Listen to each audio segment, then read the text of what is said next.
Good morning, everyone. Welcome to the NanoBio4Can Webinar Series. First, I'd like to give a brief information about the project. NanoBio4Can project, a mobility scholarship program for postdoctoral researchers, aims to develop nanobiotechnologies for innovative therapeutic approaches in cancer. While SUNUM is the coordinator of the project, İzmir Biomedicine and Genome Center, Koç University Research Center for Translational Medicine, and TÜBİTAK MAM are the implementing organizations. For detailed information, please visit nanobio4can.net. Today is our second webinar. We have Dr. Kashif Maroof and Dr. Mina Masoudi from SUNUM, Dr. Melike Belenli Gümüş from TÜBİTAK MAM. Each researcher will speak for 15 minutes, followed by a 5-minute Q&A session. We will organize this monthly webinar within the framework of MSCA COFUND Grant Agreement Dissemination and Communication Obligations. This webinar will be recorded. It may be posted on YouTube. If you do not consent, you may keep your camera off. Dear all, welcome once again to the webinar. Thank you again for your valuable contributions. We will start with Dr. Kashif Maroof. The stage is yours. Would you introduce yourself us while starting the webinar?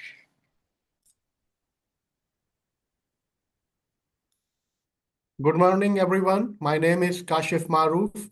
I am basically from Pakistan. I am a NanoBio4Can MSCA COFUND Fellow at SUNUM. And today in this webinar, I'm going to talk about my research progress for this NanoBio4Can project. I'm going to talk about the background of my project. I'm going to talk about what results we have so far and what we have planned for our future. These are the contents of my slides. First, I will start with my academic and professional background, means what I have done before joining SUNUM. Then I will talk about the summary of the current project in SUNUM. Then about the overall experimental design and workflow of my study for this NanoBio4Can project, followed by results and the dissemination activities. I have a PhD from Monash University. It is ranked number 37 globally and ranked number 2 for pharmacy and pharmacology in the QS World Ranking.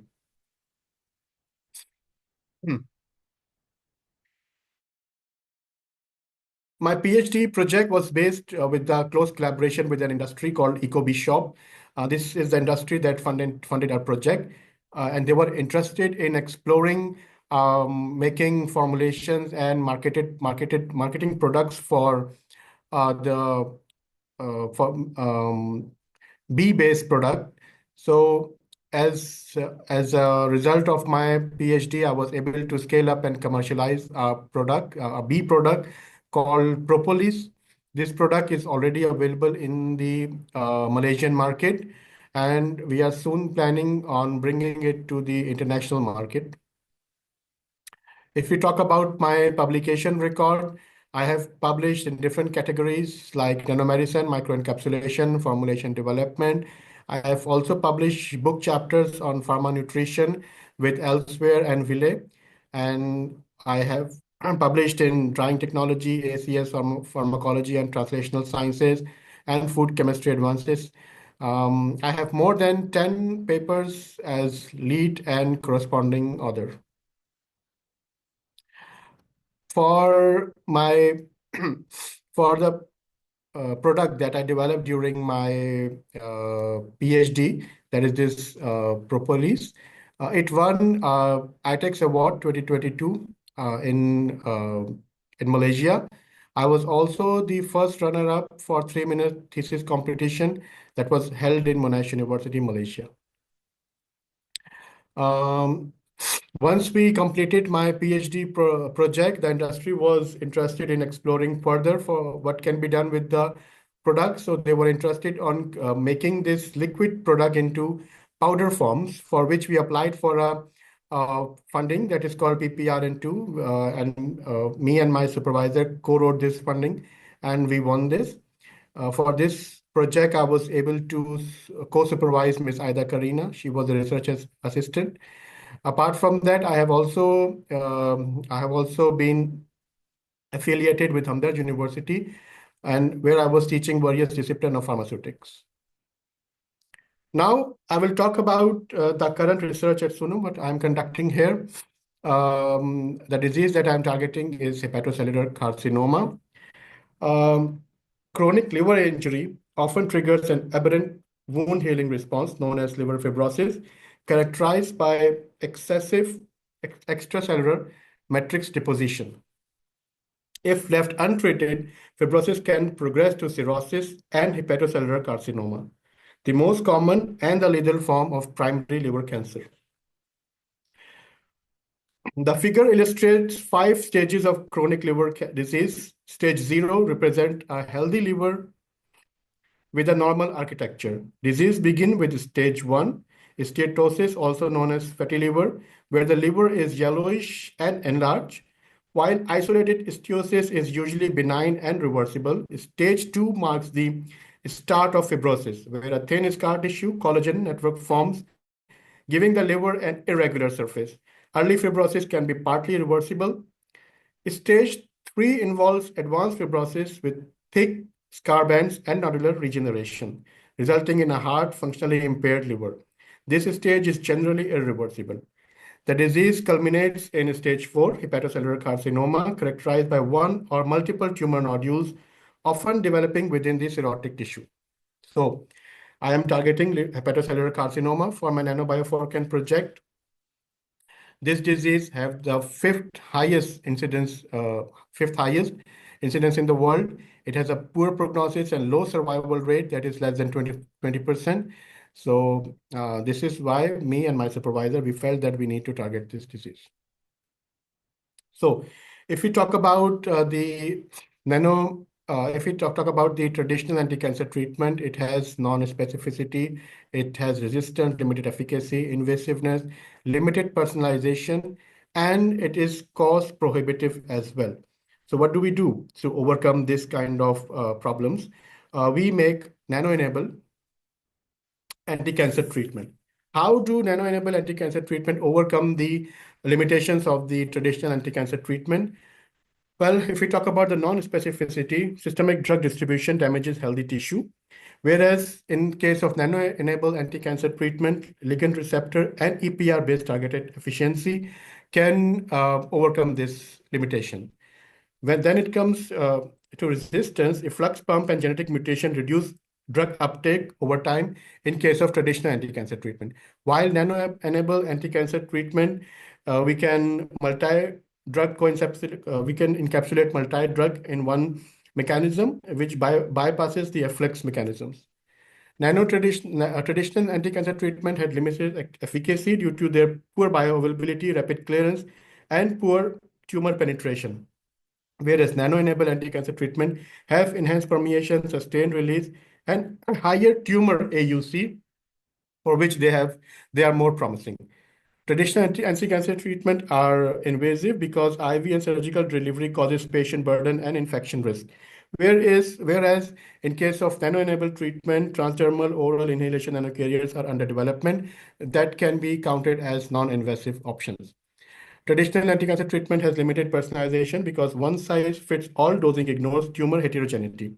Whereas in case of nano-enabled treatment, surface functionalized nanoparticle can be tuned to biomarker profiles.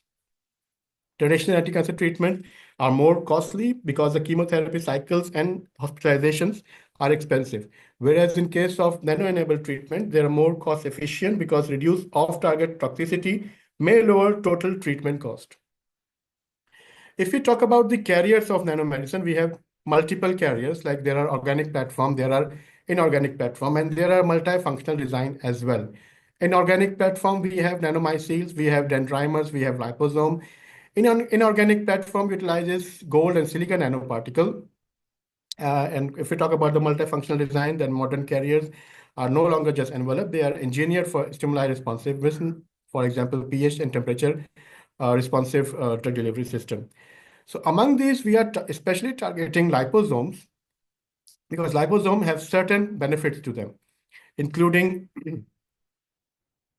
They are composed of phospholipid bilayers, so they offer higher biocompatibility and can encapsulate both hydrophilic and hydrophobic drugs. Their tunable surface properties allow for targeted delivery, while their structure enhances drug solubility, stability, and circulation half-life. These features collectively improve pharmacokinetics and reduce systemic toxicity, making liposome highly effective for addressing the complex demand of liver disease treatment. FDA-approved liposomal formulation, for example, Doxyc, exemplify their clinical impact, demonstrating reduced cardiotoxicity and enhanced tumor accumulation of chemotherapeutics like doxorubicin. In liver cancer, liposome exploit the enhanced permeability and retention effect to passively target tumors. Having said that, liposome do come with their fair share of limitation, one being the insufficient specificity for liver cancer cells. So what do? In that case, we work on active targeting of liver tumor. What does that mean? To enhance the selectivity and performance of liposomal carriers, several targeting strategies have been explored, including passive targeting via pegylation and active targeting through ligands such as peptides, antibodies, or small molecules. Among these, peptide-based targeting offers distinct advantages, including high specificity, low immunogenicity, and the ability to trigger receptor-mediated endocytosis. So, in this case, we are targeting the tumor via using a targeting ligand, that is peptide. This is my study. And the peptide that we chose in our study, due to the confidentiality of the project, we are going to refer it as peptide X. This peptide has shown effective targeting of liver cancer cell lines and has shown minimal impact on normal liver cells. This peptide was synthesized and provided to us by our collaborator, that is Peptide Team. It is a company in Istanbul that is specialized in synthesizing peptides. These are the objectives of my studies: creating and characterizing liposomal formulation, followed by integrating the peptide onto the drug-loaded liposome and characterizing their physicochemical properties. It is followed by conducting in vitro release studies to assess drug delivery kinetics and stability studies. And in the end, we will do the in vitro cellular uptake and cell type selectivity of STORM in relevant cell lines. If we talk about the overall experimental design and workflow of my study, it is divided into 4 stages. Stage 1, that is synthesis and characterization of liposome. In this, we synthesize the liposome using thin film hydration and extrusion, followed by characterization. Following that, we receive the peptide from Peptide Team. We functionalize our liposome with the peptide. We do the optimal peptide to lipid ratio for effective targeting. It is followed by functionalization efficiency and conjugation efficiency. After that, we do the drug encapsulation studies and also the in vitro studies. All of the first 3 steps of my study are conducted in SUNUM, whereas the 4th stage is conducted with one of our collaborators in Netherlands, that is Eindhoven University of Technology. So for this project, the last 6 months of my study would be spent in Netherlands studying the in vitro uptake and selectivity of my liposome. We will do the internalization efficiency, selective accumulation, and intracellular localization and uptake mechanism of my peptide conjugated liposome. These are some of the results that I have already obtained from my liposome. We were able to synthesize stable liposome. The mean particle size of liposome was found to be less than 200 nanometer. We were also able to obtain a narrow size distribution, whereas encapsulation efficiency and peptide conjugation efficiency was found to be greater than 75%. Now, some of the dissemination activities, I was able to publish one paper in ACS Pharmacology and Translational Sciences as a lead and corresponding author. As part of this NanoBio4Can project, we are continuously visiting different industry to find networking and collaboration opportunities and learn about their work, and they also learn about our work. I was also able to present my work to a school audience where I was able to inspire the future generation of scientists. As part of the NanoBio4Can project, we are also involved with conducting a different training program with our collaborating partner in IBG, Izmir, in TÜBİTAK MAM, and in Koç University. So this particular picture that you see is from TÜBİTAK MAM, where we went to learn about the purification of monoclonal antibodies. It was a great experience. You can also find our NanoBio4Can videos on our YouTube page, where you will find all of us 12 participants. We are speaking and we are discussing our project, what we are planning to do in this under this fellowship. Also, if you follow the NanoBio4Can page on Instagram, you will see that all 12 of us fellows, from time to time, we share about our work and our progress, the challenges that we are having, and our overall experience in Turkey.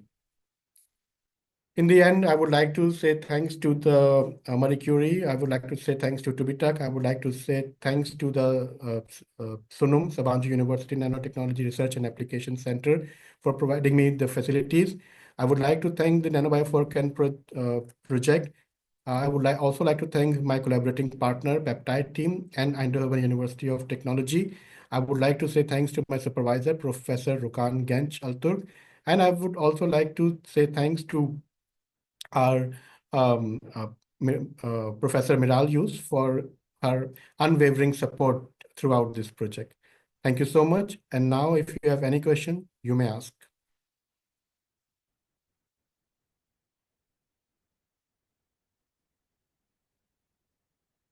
Thank you, Dr. Kashif Maroof. Now we open the Q&A session. We have 5 minutes.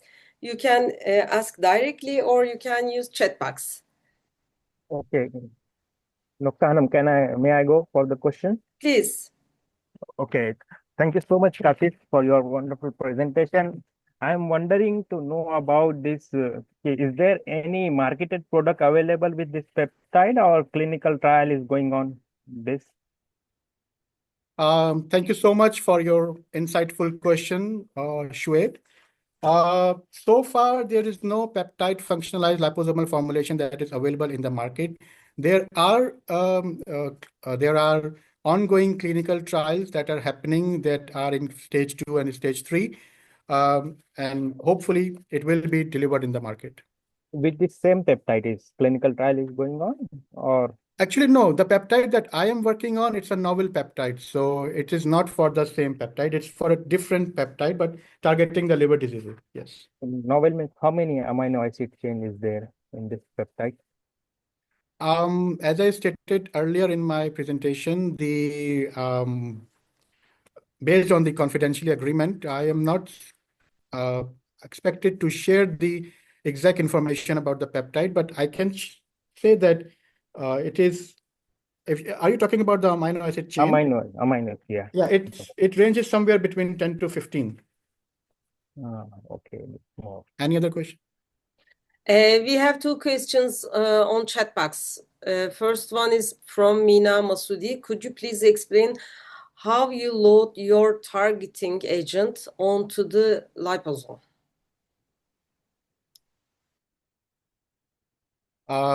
Thank you, Mina, for your question. I use the passive loading. That means that I load the agent during the formulation of my liposome. If this was your question? Okay. Next question: have you tried to measure analytically your liposome lipid composition and quantification?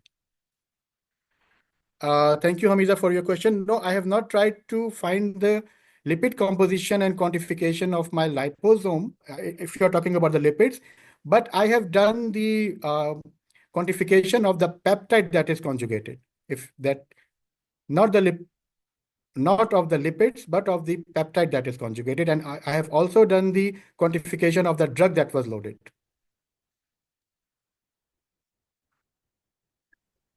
Hello, Dr. Kashif. Can you hear me? Sorry, we have one more question, Sümeyra Okay. Fural. Thank you. How do you confirm that functionalization process worked properly? That is an excellent question. Our peptide is labeled with CY5. So it has an absorbance at 650 nanometer. So this is how I quantify the what you call it, the conjugation efficiency of my formulation. Any other question? Sorry, I interrupted one of question. Please go ahead. May I ask a question? Please. Yes. Yeah. So this is Sendil Kumar here. Can you elaborate a little bit on the conjugation strategy that you have used in your project, Dr. Kashif? Yes, I can talk about it. Actually, we are using the melamide thiol coupling, which means there is a free cysteine residue available on my peptide, and we are using a lipid that is already PEG 2000 melamide. So that is how I couple my lipid with the peptide. Okay. I hope I have been able to answer all the questions. Thank you so much for your presence. I thoroughly enjoyed presenting and answering your question. Now can I offer the stage to Dr. Nukta?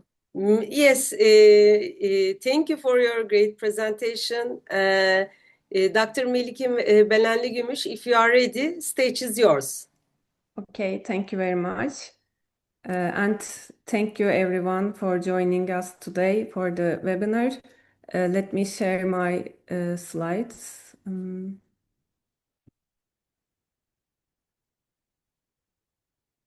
Okay. Sorry. Can you see my slides? Yes, full screen. Yes, we see your first slide. Yes. Okay. And Hello laser everyone. also. Okay, good. My name is Melike Belenli Gümüş. I'm from Istanbul, Turkey. I'm an MSCA COFUND Fellow at TÜBİTAK MAM and working with Associated Professor Hilal Yazıcı Malkoçoğlu here, and I have my co-advisor Professor Seda Kızılal at Koç University. Today I will first briefly introduce myself, then I will present my NanoBio4Can project and share my initial results. So, as for my background, I have graduated from Boğaziçi University's chemistry department in 2013. Then I wanted to pursue my scientific studies in biotechnology, so I enrolled in Yeditepe University. There I learned working with microorganisms, and we used surface-enhanced Raman scattering to monitor microbial growth. But drug delivery was always the most interesting topic for me, and for my PhD I joined Biorobotics Institute of Scuola Superiore Sant'Anna in Pisa. There I worked in Smart Boya Interfaces group, and there we developed lipid magnetic nanovectors that can be triggered by alternating magnetic field, and we tested their dual therapeutic efficacy on glioblastoma cell lines. Also during my PhD, I have participated in some side projects, like we used confocal Raman microscopy to track internalization of various nanoparticles by different cell lines. And also another project that I partially participated was Prometeo, where we tested the antioxidant protection properties of polydopamine nanoparticles in space conditions such as microgravity. So for today's my NanoBio4Can project, this is my outline for the presentation. I will briefly give background information related with the project. Then I will state my objectives and methodology. I will share my results. initial results. Then I will continue with our trainings and dissemination activities and conclude my presentation. So my project is related with basically with lung, two different diseases related with lung tissue. One is pulmonary fibrosis, and the other one is the lung cancer. These two cases are not completely independent from each other. They have a mechanism that feeds one another. So let me briefly talk about what is pulmonary fibrosis. It's a progressive disease and it's caused by scarring and stiffening of the lung tissue due to the accumulation of proteins, especially collagen. And the lung, because it's stiffed, the breathing is prevented and very difficult. This, as you can see here, the prevalence and incidence rates are low. So this is categorized as rare disease, but the median survival is only 2 to 4 years after diagnosis. So it's highly deadly. Depending on the cause, there are two categories of this disease. If the cause is unknown, it's called idiopathic pulmonary fibrosis, or sometimes due to environmental factors, some medications, chemotherapies, for example, may lead to progress fibrosis in the lungs. It's called non-idiopathic progressive fibrosis. For the idiopathic ones, it is known that when the patient is diagnosed with this disease, the risk of developing lung cancer later is increased by 7 to 20%. And the same is account for lung cancer also. As you know, it's one of the most common and deadliest cancer. For a lung cancer patient, they are highly likely to develop pulmonary fibrosis due to the cancerous environment. The fibrotic environment feeds the cancerous cells and vice versa. So it's important to have a novel nanosystem that can target both diseases, actually, and my project is mainly related with this purpose. So these are the current treatment strategies for both diseases. For the lung cancer, the main strategy is surgery followed by radiotherapy or chemotherapies. And there are emerging immunotherapies, targeted therapies, or the combination strategies of both. For pulmonary fibrosis, mostly it is treated with antifibrotic drugs or supportive care. So they are not completely curable, and there is a need to develop a combined strategy to target both, like targeting cancer and its microenvironment at the same time. And let me briefly explain how this mechanism occurs. So the cancer cells release some cytokines, and these cytokines starts inflammation and triggers some intracellular signaling pathways in cancer cells. And these signals activate EMT, which is epithelial to mesenchymal transition. When epithelial cells lose their epithelial markers, they become more migratory and invasive. So this EMT execution also promotes cancer more and causes metastasis. And also cancer-related EMT activates cancer-associated fibroblasts, which increase the accumulation of ECM proteins such as collagen fibers. And between EMT and fibrosis, there is a positive feedback loop. So these two conditions, these two mechanisms nurture each other, let's say. And clinically, we get invasion and migration, increased metastasis, therapy resistance, and poor prognosis. So our goal for this project is developing a pulmonary surfactant mimetic lipid nanocarrier.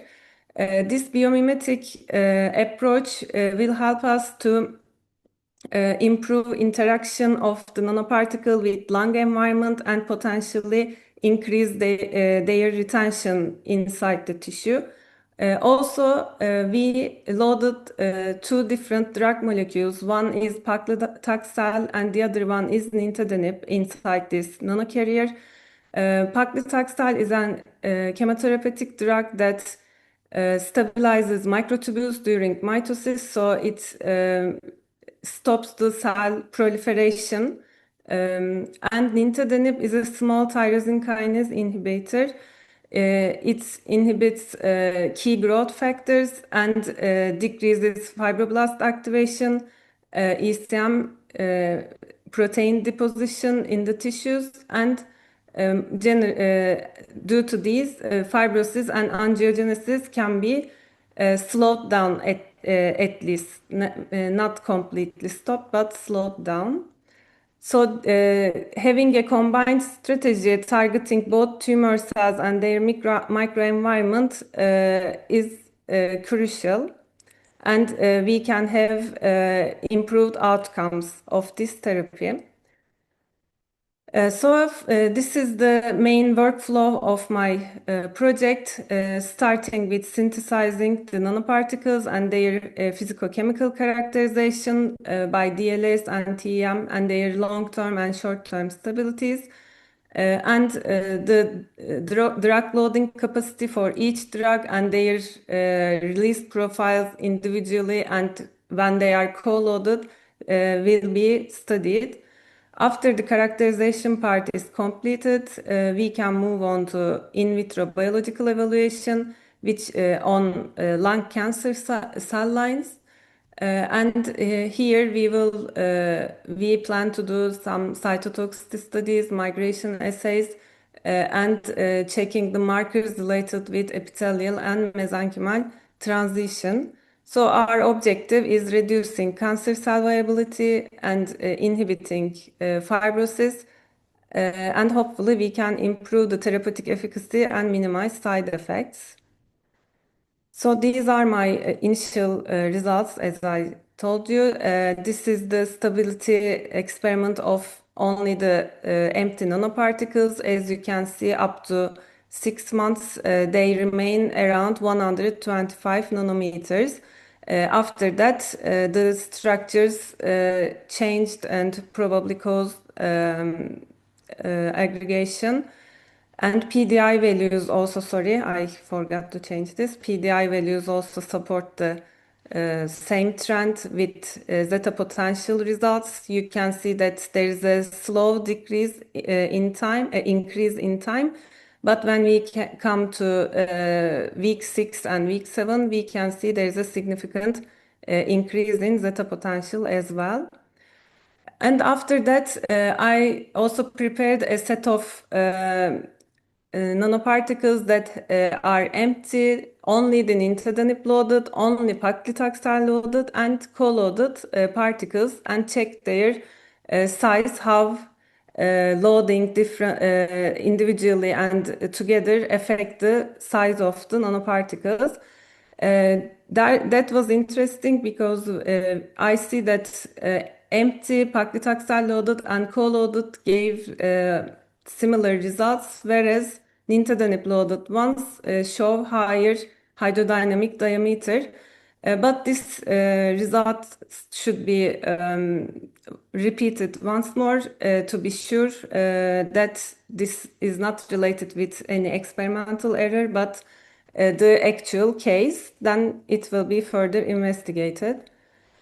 And FTIR is used to understand if we can observe the peaks related with the lipids and drugs used in the composition.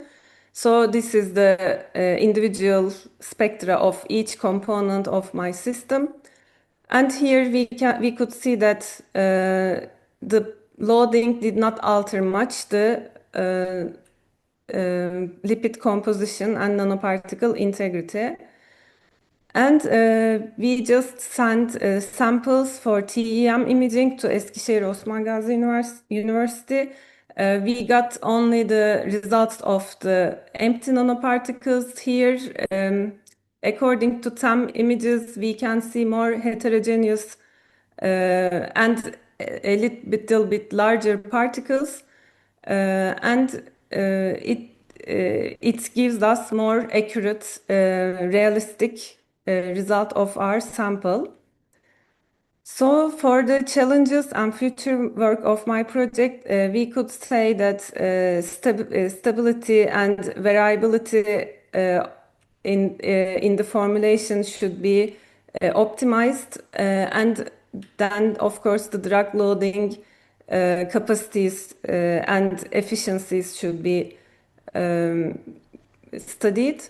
And after these are done, the biological evaluations, including cytotoxicity assays, migration assays, and cellular uptake experiments will be done.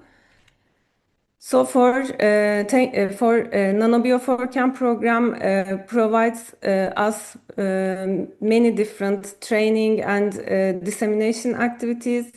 We went to see different scientific setups and enhance our networking, and by meeting with inspirational scientists. Here are the pictures of from some of our visits, and also we had an opportunity to meet with high school students and present our work to them. Thank you for your attention. If you have any questions, I would be happy to answer. Thank you, Dr. Melike Belenli Gümüş. Yes, we have a 5-minute Q&A session. You can just speak up or you can use chat box. I have a question. Yep. Dr. Melike, since I am also working with the liposome, so there are a couple of questions that I am interested in asking. First of all, which method of liposome synthesis you are using, and also which method of drug loading are you using? Okay, for the synthesis, I start with ethanol injection, followed by solvent removal and ultrasonication. Actually, it's a combined. And for the drug loading, I can say it's a passive loading, because at the beginning, when I prepare the mixture, I also include the drugs. It's not directed after inside the carriers after the synthesis. So it's a passive. So as far as my knowledge is concerned, you're doing passive loading. So passive loading gives you a lower encapsulation efficiency as compared to the active loading. So have you done the encapsulation efficiency test yet? Not yet, but when I will do with HPLC, I will check all these encapsulation efficiencies, as you already told. Then, depending on the results, I think to change the lipids a bit. I have some backup, but I haven't been. I am about to do that stage now. Also, your drugs, are these hydrophilic, hydrophobic, or a combination? They are both hydrophobic drugs, actually. Paclitaxel being a bit more lipophilic than nintedanib. Yeah, but they are both hydrophobic, yeah. Oh, thank you so much. Thank you for the questions. There is a question on chat box. From Sümeyra Vural. Thank you for your talk. Do you see a direct correlation between the time and the aggregation observed in the TEM images? As follow-up question, do you think these aggregates arise from sample preparation, such as drying artifacts, or they actually present in solution as well? For TEM, Okay. The time dependent size increase and TM aggregation observed in TM, I cannot say they are correlated, I think, because for DLS we see it almost after 1.5 months. But for the TEM images, we sent the samples as soon as they are ready. We didn't wait that much. So for TEM, I am aware of the heterogeneity, and we need to discuss about the preparation method. Also, it's a bit tricky to visualize with TEM, these nanoparticles. This is the answer for the first question, if it is okay. And for the second one, I don't use thin film preparation, thin layer film preparation method, so I am not sure if drying artifacts may result in these aggregates. I think after a certain amount of time, I used pegylated lipids, and probably the pegs are hydrolyzed, and then it causes this time-dependent increase, actually. We lose the peg chains, which causes steric hindrance in the system. Okay. Is it okay, Sumeyra? Yes, thank you so much. Thank you for the question. And we have another question, I think. What are the liposome components? I choose my components that will mimic lung pulmonary surfactant. So it's not secret, but okay, DPPC, cholesterol, and PEG. I use these combination of lipids, Hazel. Dr. Saif raised his hand. Yes. And thank you very much, Dr. Manke, for your nice presentation. And it's a new direction for us as well, as we are already dealing with the lung cancer. For identifying specific marker, my question is how you will deliver its target delivery. What would be the way of its delivery? Okay, these type of liposomes can be actually okay. First of all, for this project, how can I say? I didn't plan to go into the in vivo studies. First, let me state this. But this type of liposomes can be lyophilized, and they can be directly introduced via the nasal route. So in the future, I think they can be suitable for that kind of delivery directly to the lungs. Thank you. Efendim hocam. Yes. Maybe we should add a couple of words in terms of tracking of the nanoparticles in live cell imaging. We are planning to do that, although right now we are not planning to do in vivo studies, but to have an idea how it tracks in the cells through the live cell imaging, we will have an idea it will work or not. Because we selected different cell lines to check this. So maybe you can also add a couple of sentences about. Yeah, we for the internalization experiments, I will try two different approaches. One to label the lipid layers with lipophilic dyes, and then I have a fluorescent pegylated lipid, and I will check the internalization from these two different approaches, let's say. And is there any? Last question, please, Shoheb. What is the pH of your final formulation? That's a nice question. I haven't checked the pH yet, but thank you for suggestion. Okay, may I say something? You Yeah, can check sure. the pH because the stability of a drug is totally depend on the pH of your Yeah, formula. I know, yeah. No, later, yes, for sure, I will do the stability assays at different pH values, like physiological pH, acidic pH. It's in my Because plan. after 6 weeks, your stability is suddenly reduced from. Yeah. So you can check with a different pH. Okay. Thank you, Dr. You're Shai. welcome. Thank you, Dr. Melike, for your great presentation and answers. Dr. Mina Masoudi, are you ready? Hello, thank you, everyone.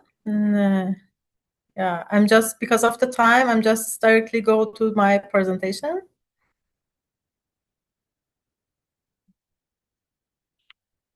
Well, I am Mina Masoudi. In this presentation, I will begin by introducing myself and providing a brief overview of my academic and professional background, along with the key accomplishments and expertise I've developed through my journey. Next, I will introduce my research topic and discuss the main challenges associated with it. I will then outline the objectives and goals of my project, followed by a detailed overview of the methodology that are employing. Finally, I will conclude by presenting the progress made and some outcomes achieved so far. I have a bachelor degree in cell and molecular biology and master and PhD degrees in biotechnology from Ferdowsi University of Mashhad, one of the biggest and top-ranked universities in my home country, Iran. Since 2015, when I began my master project on nanomedicine, until now, when I'm an MSCA postdoc on NanoBio4Can project, it's over 10 years that I managed to acquire knowledge and expertise through conducting various projects, either independently or in a team. Through the various projects I've been involved during these years, I've gained diverse hands-on experience in several key areas, including but not limited to the biosynthesis and characterization of nanoparticles, formulation and optimization of targeted nanodelivery systems, drug loading and release assays for both anti-cancer agents and antibiotics, as well as a range of cell culture techniques. I'm also proficient in conducting cytotoxicity assays and cellular uptake studies using fluorescence microscopy and flow cytometry. Additionally, I've gained experience in vivo studies with tumor-bearing mouse models, which involve animal handling, tumor induction, drug administration, tumor measurement, and tissue harvesting, and also histology techniques. Furthermore, I have a skill in utilizing various statistical analyses and data visualization software. As you may know, breast cancer, as the leading cause of mortality among women, has become a global health concern. With over 30 million new cases projected between 2020 and 2040, consequently, the development of effective treatment and diagnostic strategy is critical. Nanomedicine represents one of the promising strategies to overcome the challenges of traditional treatments like chemotherapy, and it refers to the biomedical applications of materials with at least one dimension below 100 nanometer, which called nanomaterials or nanoparticles. So far, different types of nanoparticles or nanodelivery systems have been developed that each of them has their own advantages and also their challenges. Local drug delivery system are another type of these systems, which has some advantages over traditional delivery systems. These systems allow for the direct delivery of therapeutic agents to the tumor site, enabling higher drug concentration in cancer tissue, so enhancing the cytotoxicity while minimizing toxicity to healthy tissues. Among these systems, chitosan and chitosan-based injectable hydrogel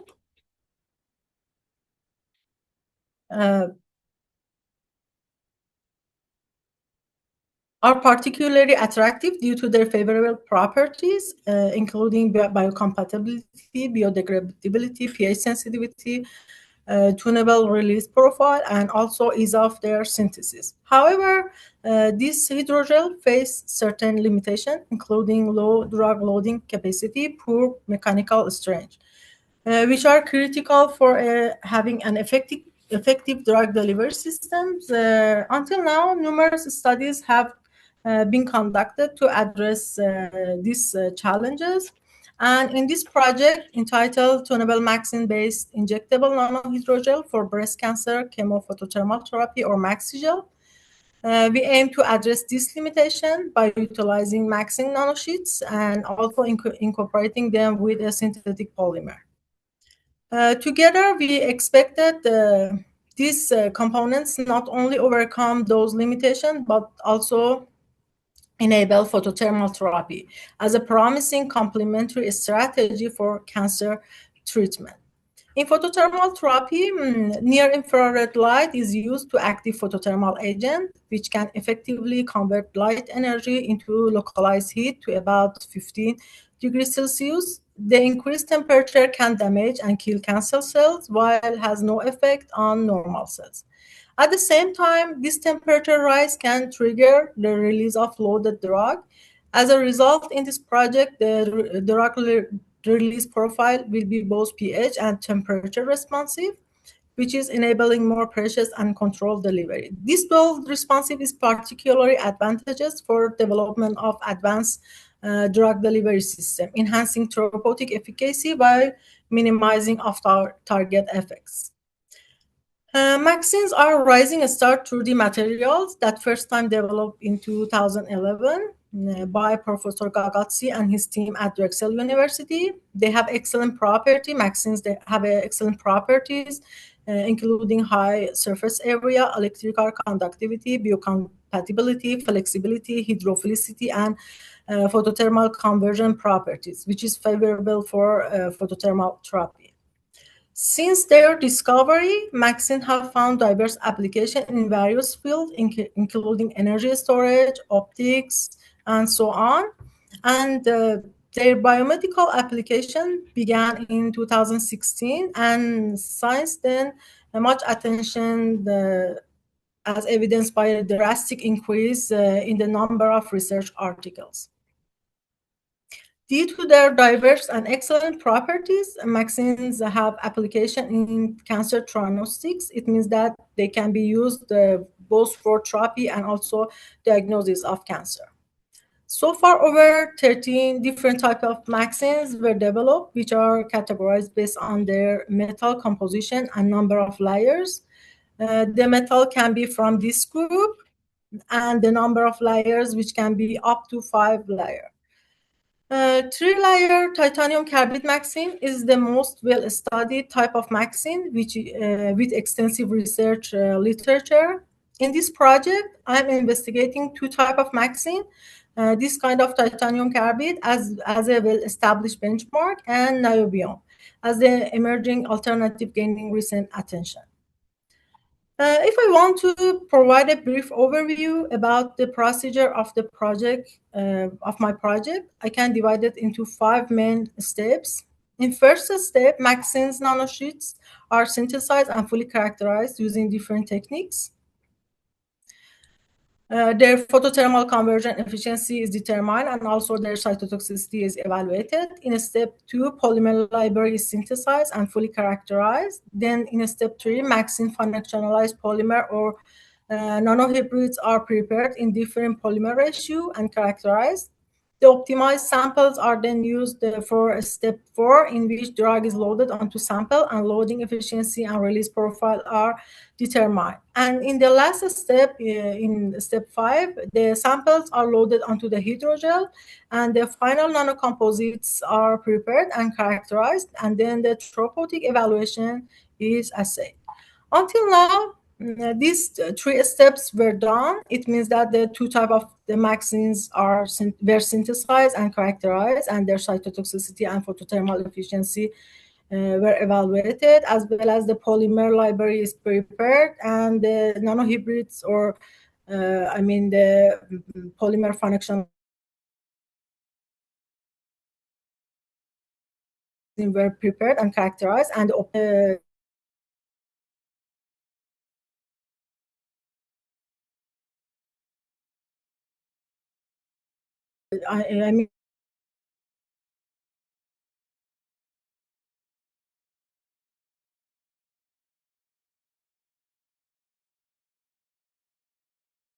loading step is on process. Include 3 manuscripts. 2 of them are currently under revision or on the public Nanoterra 19 conference in Ankara presentation. In addition, I would like to acknowledge the NanoBio4Can project and SUNUM for organizing a range of informative workshop and training courses, both online and in person.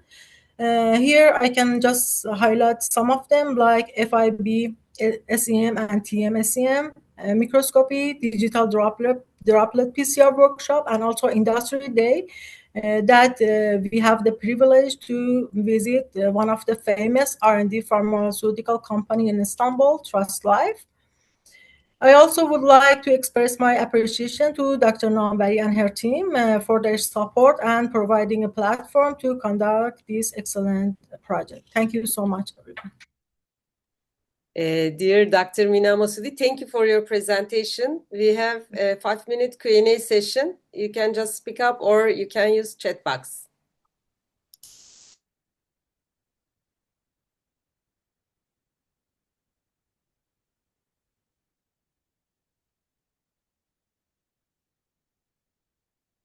I think Dr. Pradeep about the safety vaccine. Did you mean this? Yeah. During these years of study, it is it is reported that the vaccine doesn't have cytotoxicity on normal cells. Also, during our project, we checked the properties. Fortunately, vaccines that we are using, niobium, titanium. I don't speak about the other types. Maybe, they have, but these 2 type of vaccine doesn't have any effect on normal cells. It can be. I can say that they don't have any toxic effect, but they have some effects on cancer cells. If I answer, we're planning to use vaccine. Yeah, about the Dr. Johnner question about the photothermal therapy. The titanium vaccine has a maximum absorbance at about 800 nanometers. So we have a device here, and we are using that device for our photothermal therapy. And yes, through this wavelength from 800 to 1000, it can penetrate to the tissue, so they can have a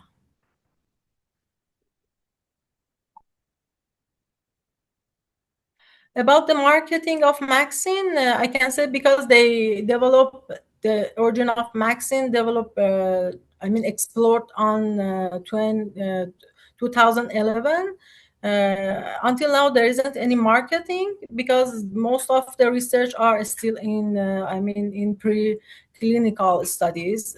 Yeah, unfortunately, no, until now, because there are new materials.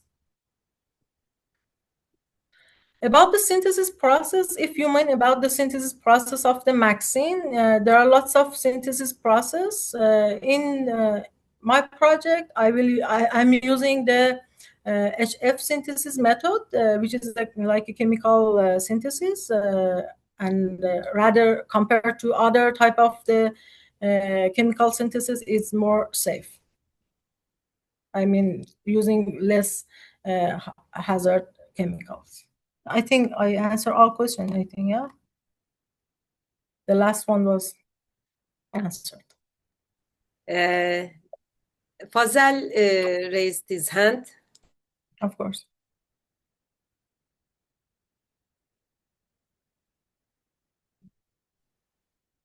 Hello, Mina. Hi. Thank you very much for the nice presentation. Actually, I was just typing the question by to make it faster. I can ask it here. Is there any data available on the biodegradability or the disposal, elimination, or this pharmacokinetic type data or on the medicines? Yes, of course, there are lots of reports, but in our case, we will load them onto the hydrogel to, be sure about the biodegradability and also biocompatibility of our medicine and our formulations. Mm-hmm. What kind of hydrogel? Sorry? Do you use? What hydrogel do you use? What are the actually components? It's a kind of chitosan. It's a kind of chitosan, but it's like a shear-tanning. It's like a shear-tanning nanohydrogel using chitosan and another element, another component to make it like a shear-tanning hydrogel. Okay, thank you.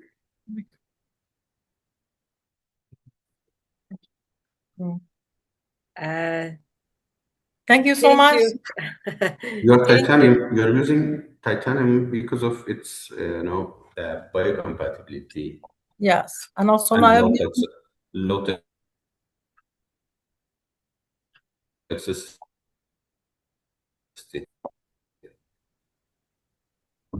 Sorry, I couldn't hear correctly because the voice. Yeah. No. Yes, we have some connectivity problems. Yeah, you are using the titanium. There are data on, there are lots of data about biocompatibility of it. I think it's proven safe so far. But about this specific constructs, this specific structure, actually, this nanosheets in magazine form. It was interesting to me to know how do they affect the biocompatibility and elimination of the titanium after administration. I mean, does it reside inside the tissue? Does it disperse throughout the body? Where does it go? If it's going to go and deposit in somewhere inside the body, does it get into as I told, it's nanohydrogel and local drug delivery. It will be trapped into the hydrogels, so couldn't release and go around the body, if you mean this. It's like a local drug delivery. It will be local injection and not through the V injection, and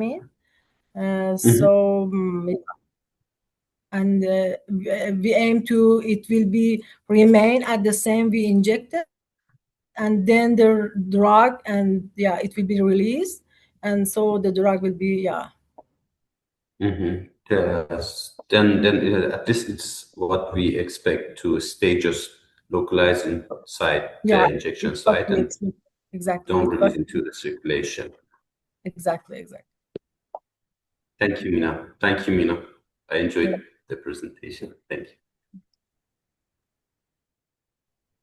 We have a couple of questions on chat box. Have you answered Prep Kumar? How you control the percentage share of metal nanoparticles and other chemicals in your vaccine?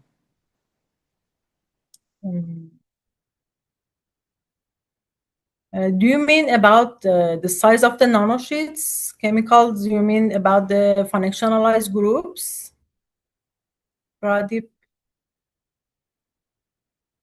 No, I'm asking about the availability of the other particles in your vaccine overall solution. Like for example, aluminum, titanium, and if you are using the lithium fluoride or HF, how you reduce their share into the overall vaccine that are ready for your experiment.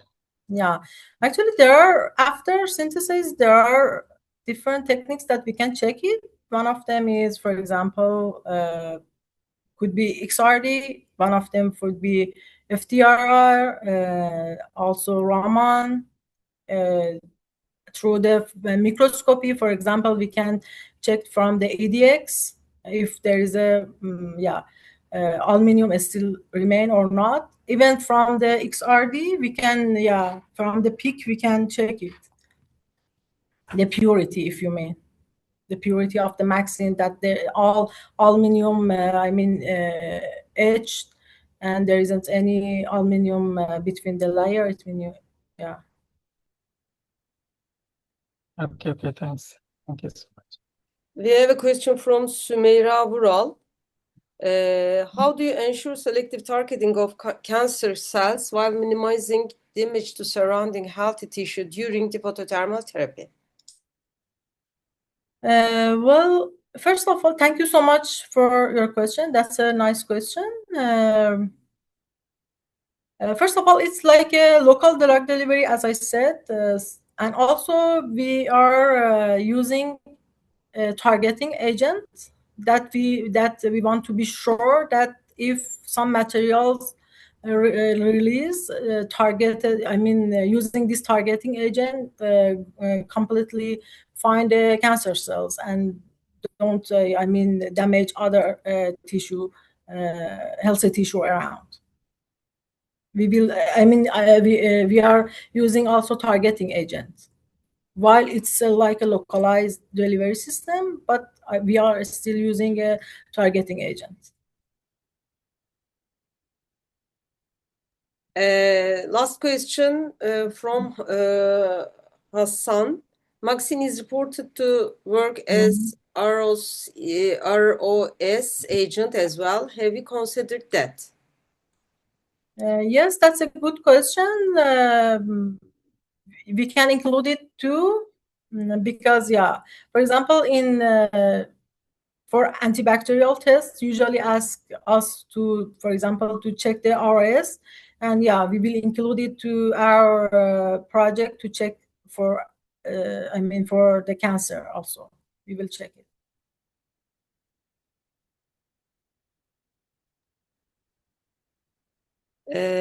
Thank you, Dr. Kashif Maroof, Dr. Melike Belenli Gümüş, and Dr. Mina Masoudi for your presentations.